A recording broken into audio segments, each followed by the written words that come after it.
네, 저번 시간에 캠퍼스 사이즈까지 알아봤죠? 이미지 사이즈와 캠퍼스 사이즈를 저희가 운영을 한번 해봤는데요. 오늘 조금 더 심층 있게 접근을 좀 해보도록 하겠습니다. 그리고 크랍 툴까지도 이번 시간에 한번 알아보도록 하겠습니다. 자, 먼저 이미지 사이즈에 대해서 좀 더 디테일한 부분을 소개하도록 하겠습니다. 자, 미니 브릿지를 선택하고요. 자, 이미지는 여기서 하지 않고요. 자, 이미지스 폴더 클릭. 다시 한번. 자, 이번엔 프루츠로 가볼게요. 프루츠. 자, 프루츠에 가서 네, 프루츠 06 JPG를 일단 꺼내어 볼게요. 자, 프루츠 06을 꺼내 왔습니다. 여기에다가 제가 다른 오렌지 사진 요거까지 같이 곁들여서 두 개의 사진을 한번 놓아 보도록 하겠는데요. 자, 드래그해서 한번 넣어 볼게요. 됐습니다. 자, 십자 모양 엑스포 돼 있으니까 엔터 눌러 주셔야 되겠죠. 자, 그러면 이렇게 두 개의 이미지가 있는 걸 알 수가 있고요. 위에 있는 이미지가 선택된 상태에서 무브 툴이 선택되어 있다면 움직여 봅니다. 무브 툴이 선택되어 있을 때, 자, 그러면 두 개의 이미지가 이렇게 있는 걸 알 수가 있죠. 자, 그러면 밑에 있는 이미지를 선택해 볼게요. 밑에 있는 이미지를 선택하고 움직여 볼게요. 자, 움직이지 않습니다. 자, 이유는 여기 보시면 백그라운드라는 이미지가 있고 자물쇠가 여기에 걸려 있는 걸 볼 수가 있어요. 그렇죠? 자물쇠가 있습니다. 최초의 이미지는 JPG 이미지인 경우에 이렇게 밑바닥 이미지로 해서 얘는 고정형으로 되어 있습니다. 자, 그런데 이걸 제가 편집해 보고 싶어요. 그런 방법은 간단한데요. 파란색 영역을 더블 클릭하고 이런 창이 뜨면 OK 눌러줍니다. 그러면 얘도 위에 있는 이미지와 마찬가지로 움직일 수 있게 바뀌었습니다. 그래서 이젠 백그라운드 이미지가 아니고 그냥 여기 레이어 안에 객체가 된 거예요. 움직여보죠. 됐습니까? 네, 이렇게 움직여집니다. 여기에서 여러분이 좀 정리하실 필요가 있는 것이요. 제가 두 개의 이미지를 한번 같이 놓아보겠다 얘기를 했습니다. 자, 그러면 이 스테이지 공간 안에 두 개의 이미지가 적절한 반절 사이즈로 들어와야 될 텐데요. 그렇다면 이미지의 사이즈를 줄여야 됩니다. 여기에서 이미지 사이즈를 줄인다. 그러면 이미지의 이미지 사이즈가 맞습니까? 여기 이미지 사이즈로 여러분이 줄이시게 되면 스테이지 사이즈가 아닌 이미지, 그래서 실질적인 두 개의 이미지 사이즈가 동일하게 다 작아지고 작업 영역도 작아지게 되는 거예요. 그래서 이미지 사이즈로서는 실용성이 떨어집니다. 자, 한번 바꿔볼게요. 제가 여기를 1000으로 바꿔보겠습니다. 자, 어떻습니까? 이미지 전체 사이즈가 작아져 버리죠. 제가 원한 건 여기 안에 있는 두 개의 객체 이미지가 작아지기를 바랬다는 얘기예요. 다시 언두 이미지 사이즈. 자, 그러면 이미지 사이즈가 아닌데 그럼 캠퍼스 사이즈인가요? 저는 지금 이 사이즈가 마음에 들고요. 여기 안에 이 오브젝트들이 작아졌으면 하는 거예요. 그런데 여기서 그럼 캠퍼스 사이즈를 키웁니까? 아니죠. 여기선 이 방법이 아니고요. 새롭게 여러분들한테 소개할 방법인데 바로 에디트에 보시면 여기에 프리 트랜스폼, 트랜스포머 아시죠? 그래서 이렇게 변형이 된다 그런 뜻 아니겠습니까? 그래서 프리 트랜스폼을 컨트롤 T가 단축키인데요. 자, 해보죠. 자, 밑에 있는 레이어 0번이 이렇게 아웃라인에 여러 개의 포인트가 생겼는데요. 자, 오른쪽이나 왼쪽 상단을 잡고 드래그 하면서 쉬프트 키 눌러줍니다. 자, 그럼 작아졌죠? 자, 이 상태에서 엔터를 눌러주시면 돼요. 그 다음에 이동합니다. 원하는 곳으로. 자, 두 번째 이미지 선택하고요. 다시 한번 에디트에 프리 트랜스폼 드래그 하면서 쉬프트를 꼭 눌러주시고요. 자, 원하는 사이즈만큼 줄인 다음에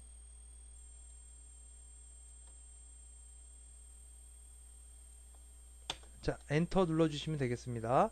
자, 그래서 내가 원하는 공간에 자, 방향키로 조금씩 더 위치를 맞춰줄게요. 선택하고 네, 이렇게 해서 두 개의 이미지를 배치했습니다. 자, 지금 여기 백그라운드가 지금 체크 무늬로 되어 있는데요. 이것은 포토샵에서 이야기하기를 이 영역은 투명한 영역입니다. 이런 뜻이에요. 그래서 무슨 얘기냐면요. 여기다 제가 다른 이미지를 하나 더 가져와 볼 텐데,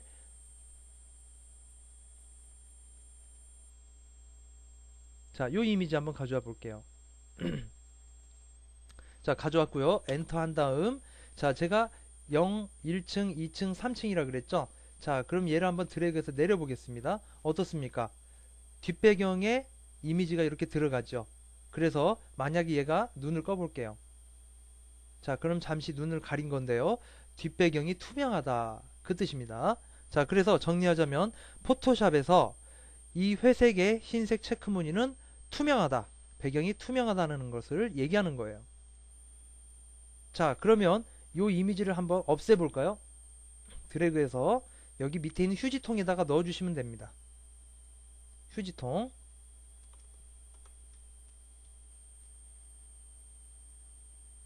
자, 보시면요. 모양이 어떻습니까? 휴지통 모양이죠? 휴지통 모양이에요. 자, 거기에다 드래그해서 넣어주시면 되는 겁니다. 자, 두 개의 이미지만 이렇게 남아있는데요. 자, 제가 소개하고자 하는 것은 바로 이겁니다. 스마트 오브젝트라는 건데요. 여기 보시면, 자, 이것은 아이콘 잘 보십시오. 이렇게 아이콘이 있죠? 자, 이것은 스마트 오브젝트로 갑니다. 스마트. ART에서 스마트 오브젝트. 이거는 단일 이미지예요. 그럼 어떻게 다르냐? 사실 여기에 있는 요 스마트 오브젝트는요. 현재 원래의 사이즈를 그대로 그 정보를 가지고 있습니다. 그래서 제가 얘를 다시 한번 에디트의 프리퍼런스로 스케일을 키워 볼게요. 자, 스케일을 키우면 안 된다 그랬는데요. 자, 스케일을 키워 보겠습니다. 자, 그래도 화질이 깨지질 않죠. 깨지질 않습니다. 자, 하지만 여기 있는 이미지를 한번 키워 볼게요. 다시 한번 에디트의 프리 트랜스폼 컨트롤 T.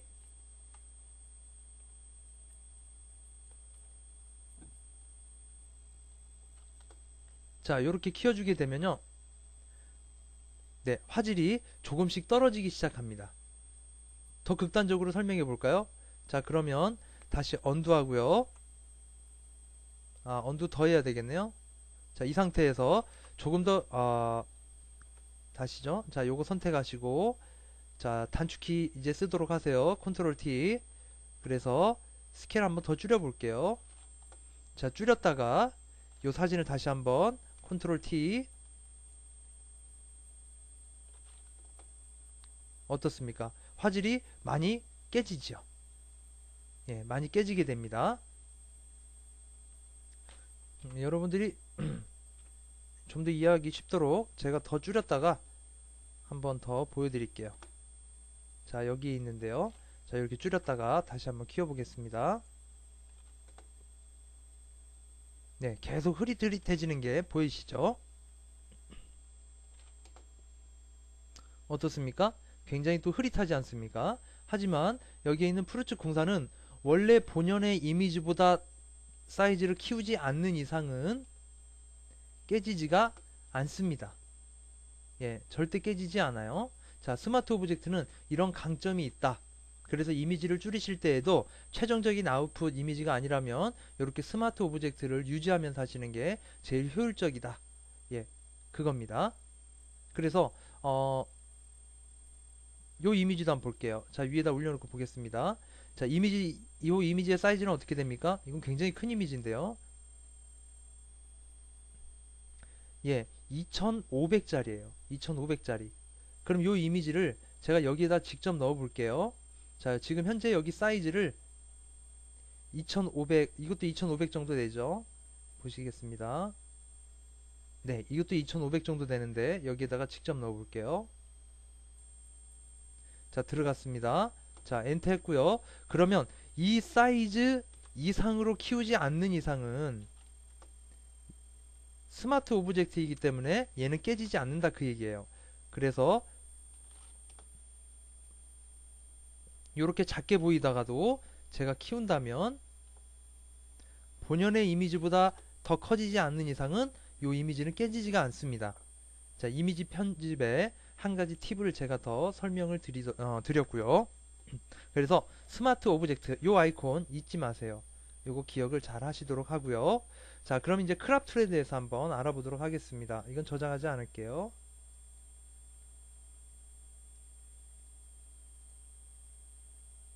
자, 포도를 한번 더블 클릭해서 불러와 보겠습니다.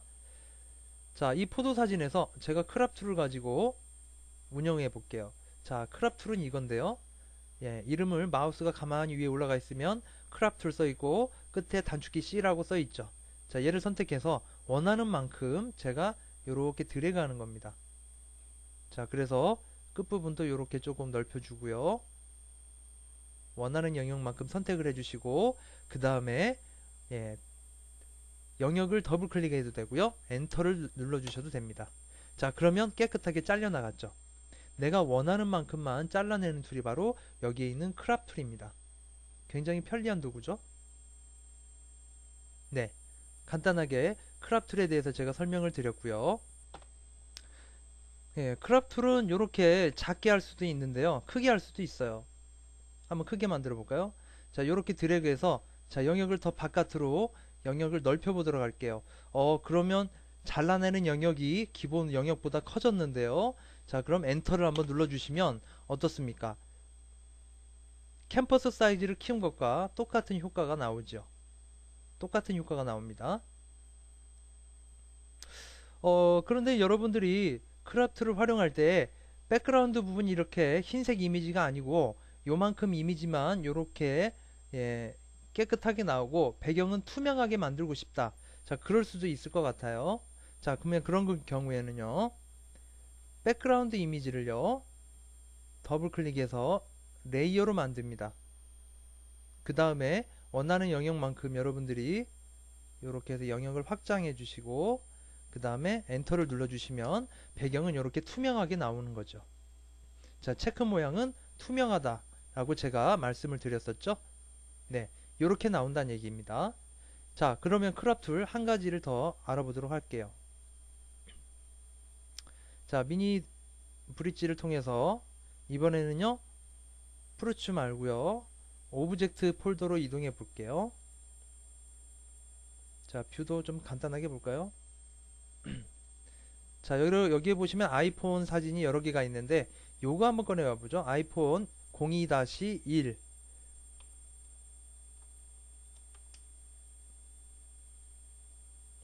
네, 여기 자, 요거 꺼내 오시고요. 자, 크랍을 다시 한번 잡아 볼 텐데요. 자, 요렇게 해서 원하는 만큼 잡아주고요. 그 다음에 자, 마우스가 모서리 영역에 바깥쪽으로 나가면 화살표가 둥그런 모양으로 보입니까? 네, 이때 요렇게 드래그 해주시면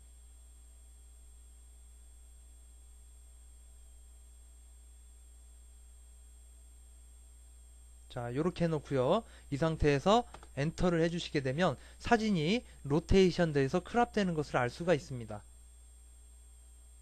내가 원하는 방향만큼 이렇게 돌려줄 수가 있다는 얘기예요. 자, 그런데 요 방법을요, 좀 더 쉽게 하는 방법을 소개할게요. 자, 이제 실무에서도 많이 사용하는 걸 못 봤어요. 자, 그런데 아주 굉장히 좋은 도구입니다. 한번 볼까요? 자, 스포이드에 눌러보시면 여기 룰러라고 있죠? 자, 얘를 눌러서 밑에 끝선에다가 요렇게 제가 수평이 되도록 드래그 하고요. 이 상태에서 여기 스트레이트를 눌러 볼게요. 자, 그러면 자동으로 이렇게 화면이 위로 넘어가게 됩니다. 괜찮은 방법이죠. 자, 이번에는요 다른 이미지를 가지고 한번 더 해보도록 하겠습니다. 자, 이해를 돕기 위해서요 쭉 내려보시면 오브젝트 패널에 보시면 여기 오브젝트 공구라고 있습니다. 오브젝트 공구 이미지를 불러오고요. 그 다음에 여기 보시면 간판에 있는 이 부분이 이렇게 기울기가 맞질 않죠. 맞질 않습니다. 가이드라인 꺼내서 이렇게 보세요. 그러면 어긋나는 거 볼 수 있죠. 자, 무브 툴로 다시 가이드라인 갖다가 자 위로 넣어 주겠습니다.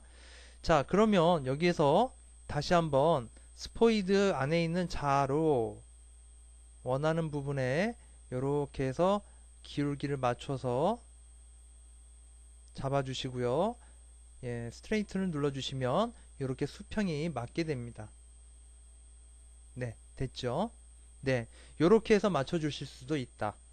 이것도 굉장히 실용적인 부분이니까 여러분들 한번 해보시면 좋을 것 같아요. 예, 이 부분도 꼭 활용을 해보시고 예, 실습도 꼭 필히 해보시기를 바랍니다. 자, 이번에는 캠퍼스 사이즈와 연동이 되는 크랍 툴의 CS5에서 추가된 기능을 제가 한 가지 소개하도록 하겠습니다. 일단 여러분들 그 배경 영역이 투명하게 되고 어떤 때는 흰색이 나오고 이 부분 아직 헷갈리실 텐데요. 제가 툴 부분을 소개하면서 그때 더 꼼꼼하게 설명을 드릴 거니까 지금은 아직 거기까지는 생각 안 하셔도 될 것 같아요. 자, 일단 백그라운드 이미지니까 더블 클릭하면 일반 추가한 이미지처럼 이렇게 레이어가 된다고 얘기했습니다. 그렇죠? 자, 이 상태에서 제가 크랍 툴을 가지고서 이렇게 잘라 볼 건데요. 자, 이렇게 해주게 되면 여기 있는 옵션 좀 보세요. 자, 새롭게 추가된 기능이에요. 딜레트와 하이드가 있죠. 자, 딜레트 상태에서 제가 일단 엔터 해보겠습니다. 자, 그러면 이미지는요, 무브 툴을 선택해서 움직여보면 이렇게 잘려있는 부분밖에 나오질 않죠. 그렇죠? 자, 다시 에디트에서 뒤로 좀 더 갈게요. 자, 이렇게 놔두고요. 자, 레이어로 돼 있을 때에만 가능한 기법입니다. 그럴 때에 크랍 툴을 가지고 원하는 영역만큼 드래그를 했어요. 그 다음에 엔터. 아, 잘못했죠? 죄송합니다. 죄송합니다. 자, 드래그 하고요. 딜레트가 아니고 하이드. 그 다음에 엔터. 됐죠? 자, 그럼 무브 툴을 가지고 이동해 볼게요. 어떻습니까? 네, 가려진 효과라는 걸 알 수가 있죠. 네, 크랍 툴을 가지고서 잘라낼 때에도 어떤 때는 이렇게 조금 더 내가 위로 올리고 밑으로 내리고 하면서 예, 위치를 잡아주고 싶을 때도 있지 않겠습니까? 자, 그럴 때 활용하시면 굉장히 좋은 방법인데 주의할 점 설명 다시 합니다. 여기 있는 레이어가 백그라운드로 있으면 그때는 여기 있는 옵션이 활성화가 안 돼요. 그러니까 꼭 백그라운드를 일반 레이어로 바꿔 주셔야만 그게 해결이 된다는 거, 요거 꼭 잊지 마십시오. 자, 그러면 오늘 이 시간까지 해서요, 이미지 사이즈와 크랍, 그 다음에 캠퍼스 사이즈에 대해서 알아봤고요. 다음 시간에는요, 자, 트랜스폼에 대해서 알아볼 거고요. 그 다음에 새 창에다가 예, 일정한 이미지들을 배치하는 거 한번 실습을 해보도록 하겠습니다. 감사합니다.